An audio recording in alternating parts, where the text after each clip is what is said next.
नमस्कार दोस्तों। UCC uniform civil code, Hindi में समान नागरिक संहिता, उत्तराखंड स्वतंत्र भारत का पहला राज्य बन गया है जहां यूसीसी लागू हो रहा है। लेकिन इससे इस्लाम मानने वाले मुस्लिम आबादी पर क्या फर्क पड़ेगा? क्या उनके हक छिन जाएंगे? क्या मुसलमान शरीयत के कायदे नहीं मान पाएंगे? क्या उनकी ज़रूरत के मुफीद 4 शादियां करने की आज़ादी खत्म हो जाएगी? मुस्लिम लड़कियों की शादी की उम्र भी क्या बदल जाएगी?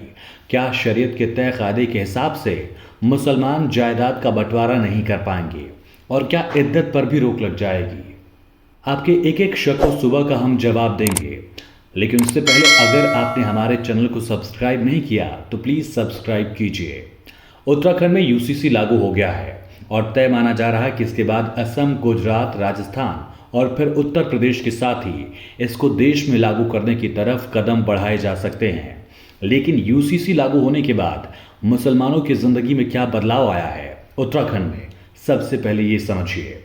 दरअसल अभी तक मुस्लिमों पर मुस्लिम पर्सनल शरीयत एप्लीकेशन एक्ट 1937 लागू था।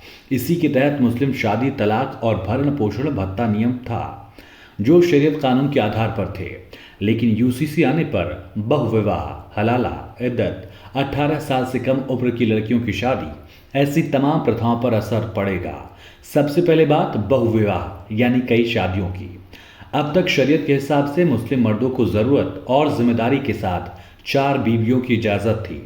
लेकिन यूसीसी के बाद मुस्लिम एक समय पर सिर्फ एक शादी यानी एक बीवी रख पाएंगे। एक वाइफ के रहते दूसरी शादी करने पर कानूनी कार्रवाई होगी। अब बात मुस्लिम लड़कियों की शादी की उम्र की। यूं तो देश में लड़कियों की शादी की उम्र 18 साल है, लेकिन मुस्लिम लड़कियों की शादी कई बार 14 से 18 साल के बीच में भी हो जाती थी, क्योंकि मुस्लिम कानून के तहत एक लड़की की शादी यौन प्राप्त करने के बाद की जा सकती है। यहाँ यौन का मतलब प्यूबर्टी या कुछ जगह पीरियड से जोड़कर देखा जाता है।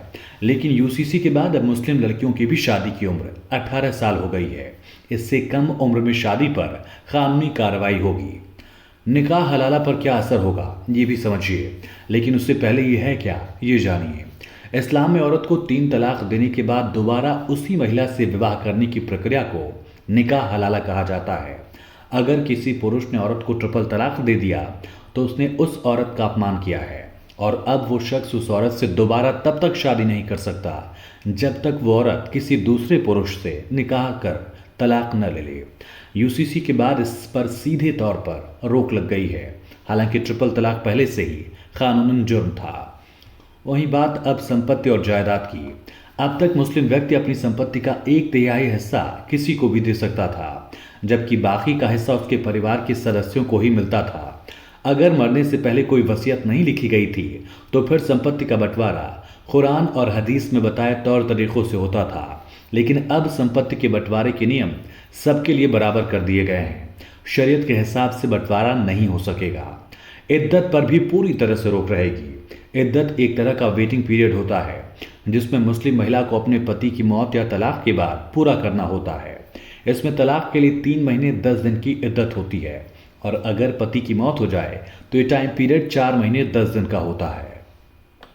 इन्हीं वजहों से यूसीसी का विरोध मुस्लिम समुदाय कर रहा है। उनका कहना है कि संविधान के अनुच्छेद 25 में सभी नागरिकों को धार्मिक स्वतंत्रता का अधिकार है। इस कारण शादी और परंपराओं से जुड़े मामले में सभी पर समान कानून थोपना संवैधानिक रूप से सही नहीं है। मुस्लिम जानकारों के मुताबिक शरिया कानून 1400 साल पुराना है। ये कानून कुरान और पैगंबर मोहम्मद साहब की शिक्षाओं पर आधारित है, लिहाजा ये उनकी आस्था का विषय भी है। दोस्तों, अगर आपको वीडियो अच्छा लगा हो तो प्लीज़ चैनल सब्सक्राइब कीजिएगा।